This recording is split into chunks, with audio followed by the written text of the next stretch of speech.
UP plus 2024 को 17 फरवरी first shift में ये क्वेश्चन पूछा गया। देखिए हम लोग इसको कैसे 10 सेकंड के अंदर सॉल्व करते हैं।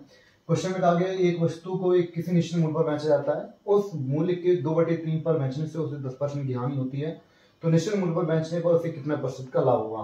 तो देखिए यहाँ पे जब उसने उस वस्तु के 2/3 मूल्य पर बेचा, यानी पहले बेच रहा था 3 रुपए में, अब इसको बेच रहा है 2 रुपए में, तो पहले बेच रहा था 3 रुपए में, अब इसको बेच रहा है 2 रुपए में, तो उसको 10% की हानि होती है। तो 10% की हानि होती है, कितने बेचा होगा उसने 90% पे। याद रखना अगर हानि होती है 100 में घटाएंगे तो 10% की हानि कितने बेचा होगा 90 रुपए में। हम कितने बेच रहे थे 2 रुपए में, 2 बराबर कितना हो गया 90%। तो कितना बराबर कितना दिया आपको 2 बराबर 90%। तो यहाँ पर देखेंगे तो पूछा उसको इसके निश्चित मूल्य पर बेचने पर कितना लाभ होगा, तो निश्चित मूल्य कितना है 3 बराबर आपको निकलना है। तो हम लोग देखेंगे इसका कितने गुना है 45 गुना, यानी 45 दूनी 90। तो अगर ये इसका 45 गुना है तो इसका भी आंसर 45 गुना होगा, तो 45 किया कितना हो जाएगा 135%। तो आप देखेंगे यहाँ पर हमने इसको 90% बेचा है, यहाँ पर 135%। बताओ ये 100 से कितना ज्यादा है, 100 से कितना ज्यादा है 35% ज्यादा है, तो 35% का क्या होगा लाभ। क्लियर, इस प्रकार इसको 10 सेकंड में सॉल्व कर सकते हैं। तो यहाँ पर कितना परसेंट लाभ 35% का लाभ होगा।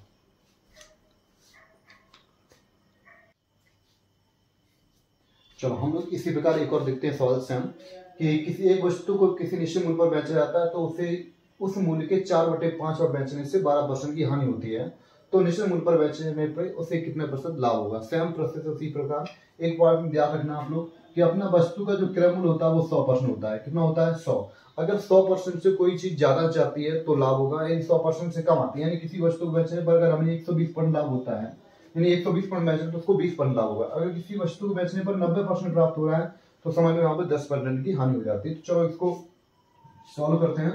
एक वस्तु को 4/5 पर बेचने पर, यानी पहले बेच रहे थे 5 रुपए, अब बेच रहे कितने 4 रुपए में, तो उसको 12% की हानि होती है। तो कितना बेचा होगा हमने 88% में, यानी 100 में से 12 घटाएंगे कितना 88। तो बताओ हम इसको बेच रहे 88% क्वेश्चन में कितना 4, तो ये इससे हमसे क्या गुना चल रहा है 22 गुना। कितना गुना 22 गुना, यानी 22 चौक 88। तो अगर हम 5 रुपए मैच तो कितना परसेंट मैच थे, तो 22 का 5 गुना करेंगे 22 पंचे कितना 110%। तो आप देखिए ये 100 से कितना ज्यादा है, तो ये 100 से 10% ज्यादा है। इसका मतलब यहाँ पर इसको कितना लाभ होगा 10% का लाभ होगा। क्लियर। तो ये दो सवाल थे बिल्कुल सेम, ये यूपी प्लस में एग्जाम पूछा गया, तो आप इसी प्रकार काफी क्वेश्चन सॉल्व कर सकते हैं।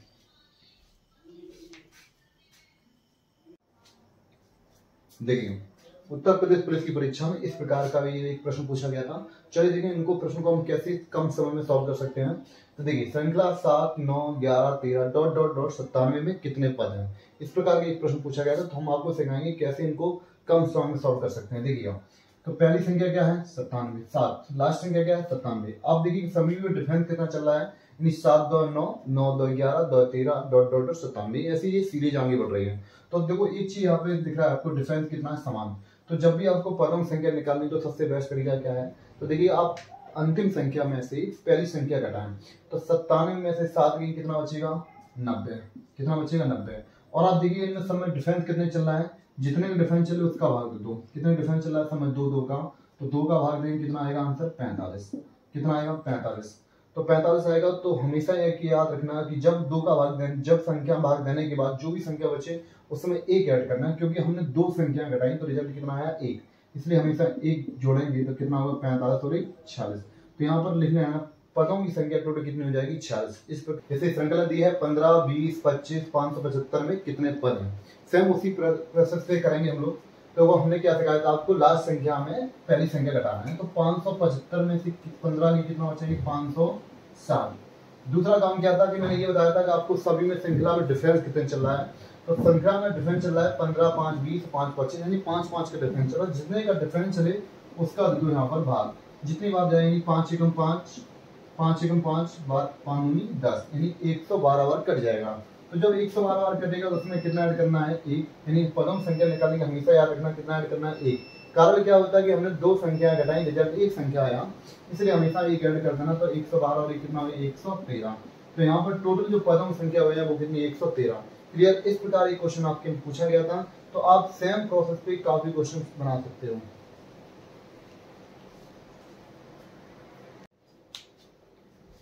श्रृंखला से संबंधित इस प्रकार के प्रश्न भी पूछे जा सकते हैं, जैसे कि 8, 13, 18, 23 ... 84वां पद ज्ञात करें। हो सकता है आपके यूपी प्लस री एग्जाम में इस टाइप का भी क्वेश्चन बन सकता है, तो आप इनको पढ़ के जाइएगा।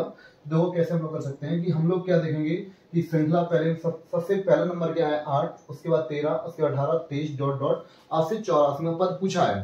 तो देखिए हम लोग पहले देखेंगे समय डिफरेंस कितने चल रहा है, यानी 8 5 13, 13 5 18, 18 5 23, सब में 5 5 का डिफरेंस चल रहा है। तो हमसे 84वां पद पूछा है। तो एक बात देखिएगा आपके पास कितने पद ऑलरेडी लिखे हैं, तो हमारे पास ऑलरेडी 4 पद लिखे हैं, यानी पद कितना निकालना है 84वां, यानी आगे पद मुझे कितने की जरूरत और पड़ रही है, यानी 80, यानी कितने पड़ रहे हैं 80 पद। और मैंने देखा यहाँ पर सभी में डिफरेंस कितने चल रहा है 5 5 का, तो जितने भी पद का डिफरेंस चल रहा है अंतर, उसमें इसका गुणा कर देंगे तो 80 पंच कितना हो जाएगा 400, यानी 80 पंच कितना हो जाएगा 400। जो लास्ट संख्या थी यानी क्योंकि 4 के बाद हमें 80 पद और चलना है, तो लास्ट संख्या बताओ क्या थी यहाँ पर 23, तो 23 में गुणा कर 23 में ऐड कर देंगे कितने 400, तो ये आ जाएगा 423। तो आपका जो टोटल रिजल्ट आएगा वो 423 आएगा, यानी 84वां पद आएगा वो कितना आएगा 423। इस प्रकार का भी आपका क्वेश्चन पूछ सकता है कि बताओ 84वां पद क्या होगा, तो आंसर कितना आएगा 423। हो सकता है इस सीरीज में आपके री एग्जाम में इस टाइप का भी पूछ दें, तो इनको भी आप काउंट करके जाएं, यानी इनको आप प्रैक्टिस करके जाएं कि इस प्रकार के सवाल भी बन सकते हैं।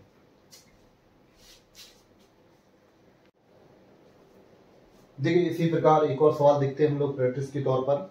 तो देखिए यहाँ पर श्रृंखला दिया है 9 12 15 18 डॉट डॉट डॉट 58वां पद ज्ञात करना है। यहाँ पर फिर भी पूछा कितना 58 पद, तो हमने आपको बताया था कि आपके पास यहाँ कितने पद लिखे हुए हैं।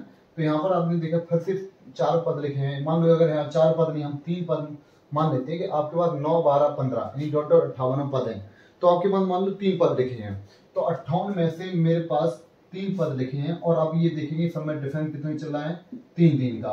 तो 3 पद ऑलरेडी लिखे हुए हैं आपके पास, देखो यहाँ तक 3 पद लिखे हुए हैं, तो अभी पद कितने जरूरत पड़ रही है 58 में से 3 पद लिखे हैं, तो बचे कितने आपके पास 53 पद। तो 53 पद तक आगे और चलना है, लेकिन आप देखिएगा डिफरेंस कितने चल रहा था 3 का, तो गुणा करेंगे 53 में 3 का गुणा करेंगे तो यहाँ पे हो जाएगा 3 3 का 9, 3 5 15, यानी 159 जोड़ना है कौन से पद में आपको तीसरे पद में, क्योंकि 3 पद के बाद आप चल रहे हो। तीसरा पद बताओ क्या था आपका 15, तो 15 में 159 जैसे ऐड करेंगे तो आपका 58वां पद आ जाएगा। तो 9 5 14, 15 और 1 16 और 1 कितना हो जाएगा 17। तो यहाँ पर सॉरी 9 5 14, तो यहाँ पर हो जाएगा 15 और 1 16 कितना 17, तो बिल्कुल सही है। तो 100 कितना हो जाएगा 79, आपका आंसर बिल्कुल करेक्ट आ जाएगा। तो यहाँ पर 58वां जो पद है वो कितना हो जाएगा 179। क्लियर, इस प्रकार आप सॉल्व कर सकते हैं। तो मैथ से संबंधित आपको जितने भी हैं, आपको छोटे छोटे क्वेश्चन जो पॉइंट हैं इस YouTube के माध्यम से आपको मिलते रहेंगे। तो आपको चैनल सब्सक्राइब करना है, यहाँ पर ऐसी क्लास आपको पर डे देखने मिलेगी। जय हिंद।